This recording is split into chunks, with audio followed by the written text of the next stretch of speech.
ఈ లోకంలో ఎన్నెన్నో వృత్తులు ఉన్నా నాకు ఉపాధ్యాయ వృత్తి అంటే ఎందుకో ఈ పిచ్చి. బహుశా అన్ని వృత్తులను సమాజానికి పరిచయం చేసే వృత్తి నాదని గర్వంగా చెప్పుకోవడానికేమో.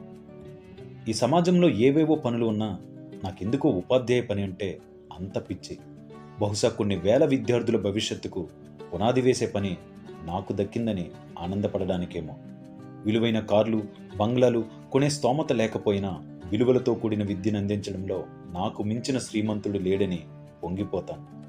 గొప్ప గొప్ప కోరికలు లేక సామాన్యుడిగా బ్రతికే నేను నా విద్యార్థులు పెద్ద పెద్ద ఉద్యోగాలు చేస్తే గొప్పగా చెప్పుకొని బ్రతికే గొప్పవాడిని నేను. జీతం ఎంత ఆలస్యమైనా తట్టుకోగలిగే శక్తి ఉన్న నేను పిల్లల మార్కులు కాస్త తగ్గినా తట్టుకోలేని బలహీనుడు. పిల్లల క్రమశిక్షణే కఠోర దీక్షగా తలిచే నేను వారి ఎదుట శత్రువుగా మిగిలిన వాళ్ళ శ్రేయస్సుకై పంథా మార్చుకొని మొండివాడినవుతాను. తరగతి గదికి ఆలస్యం